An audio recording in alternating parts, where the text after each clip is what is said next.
अस्सलाम वालेकुम। आज मैं आपके साथ बहुत ही ज़बरदस्त जायकेदार खुशबूदार बीफ यखनी पुलाव की रेसिपी शेयर करूँगी।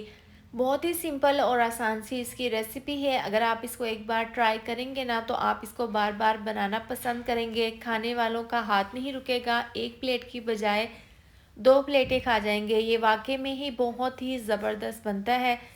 इसका एक एक दाना खिला हुआ बनकर तैयार होता है। तो चलिए बनाना शुरू करते हैं।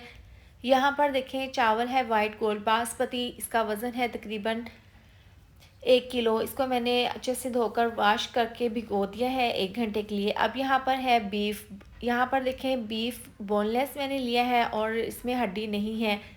देखें थोड़े से बड़े साइज़ में इसकी बोटियाँ हैं। सबसे पहले मैंने इसको अच्छे से वॉश कर लिया है। अब इसकी हमने यखनी बनानी है। तो यखनी बनाने के लिए हमें जिन चीज़ों की ज़रूरत है उसमें देखें हाफ़ प्याज है, 4 से 5 लहसुन के जवे, 2 टुकड़े अदरक के और 2 छोटी इलायची।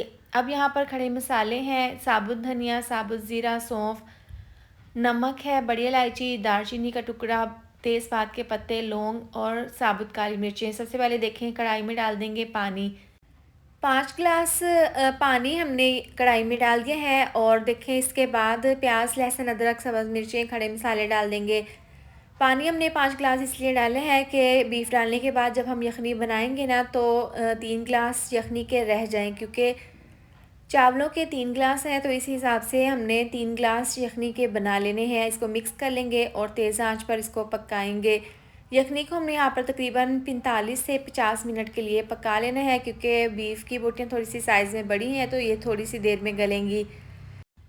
अब देखें बीफ को पकते हुए यहाँ पर तकरीबन 60 मिनट हो गए हैं। दरमियान में आपने इसको बार बार चेक कर लेना है। बीफ अच्छे से गल चुके हैं, इसको आप अलहदा से छान कर रख लें। अब कढ़ाई में डाल देंगे तकरीबन 150 ग्राम घी। इसको अच्छे से गर्म कर लेंगे। साथ में डाल देंगे प्याज। प्याज डालने के बाद प्याज को हमने हल्का सा फ्राई कर लेना है। प्याज में कलर नहीं लाना। तो देखिए यहाँ पर प्याज हल्के से यहाँ पर सॉफ्ट हो गए हैं। इसके बाद इसके अंदर तकरीबन 4 चम्मच लहसुन अदरक का पेस्ट शामिल कर देंगे। इस तरह से डालते ही इसको हम हल्का सा प्याज के साथ फ्राई कर लेंगे। जब लहसुन अदरक की ज़बरदस्त सी खुशबू आने लगेगी ना तो इसके अंदर आधी चम्मच डाल देंगे साबुत ज़ीरा। इसको मिक्स कर लेंगे। देखें अब थोड़ी देर के बाद डाल देंगे बीफ। बीफ को देखें यखनी से हमने निकाल लिया है और यखनी को हमने छान लिया था। इसको हल्का सा फ्राई करने के बाद इसके अंदर 1 चम्मच डाल देंगे नमक और साथ ही डाल देंगे 1 चम्मच सफ़ेद मिर्चों का पाउडर। ये डालते ही आधी चम्मच डाल देंगे धनिया पाउडर। बस इसी चंद एक मसालों का हम इस्तेमाल करेंगे, क्योंकि खड़े मसाले हमने यखनी में डाल दिए थे और नमक भी डाल दिया था। तो 1 चम्मच नमक का परफेक्ट रहेगा। अब देखें 1 मिनट कवर करने के बाद देखें इसके अंदर हम यखनी डाल देंगे। 3 ग्लास चावलों के हैं, यानी कि 1 किलो चावल है और इस हिसाब से 4 ग्लास हम पानी के डाल देंगे। यखनी के 3 ग्लास हैं और 1 ग्लास पानी का। इसको कवर करके पकाएंगे। देखिए जैसे ही इसमें बॉयल आ जाएगा ना तो इसके अंदर चावल डाल देंगे जो हमने भिगो कर रखे थे। इसका पानी रिमूव कर दिया था। अब ये डालने के बाद इसको मिक्स कर लेंगे। इस तरह से मिक्स करते हुए तेज़ आंच पर इसको पकाएंगे। यहाँ पर हम चिकन क्यूब्स डाल देंगे, इससे बहुत ही अच्छा सा बीफ पुलाव में फ्लेवर आएगा। अब इसको मिक्स करके कवर करके पका लेंगे।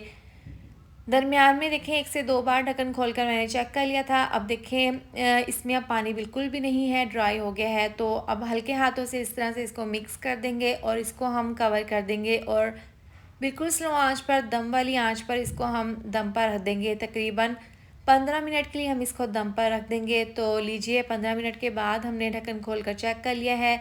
नहायत ही खुशबूदार जायकेदार बीफ यखनी पुलाव तैयार है। आप इसकी फ़ाइनल लुक चेक कर सकते हैं। देखें बहुत ही खिले खिले से चावल बने हैं और आप इसकी फ़ाइनल लुक देखें। माशाल्लाह से ये देखने में जितना पुलाव खूबसूरत लग रहा है ना, खाने में तो बहुत ही शानदार, बहुत ही लाजवाब बना है। तमाम बीफ की बोटियाँ जूसी, बहुत ही ज़बरदस्त बनी हैं, फ्लेवरफुल। तो आप भी इस मज़ेदार सा और आसान सा बीफ यखनी पुलाव अपने घर पर ज़रूर ट्राई करें। वीडियो अच्छी लगे तो लाइक और शेयर कर दें, साथ में आप चैनल को भी सब्सक्राइब कर दें। मिलते हैं नेक्स्ट वीडियो में। अपना ढेर सारा ख्याल रखें। अल्लाह हाफिज़।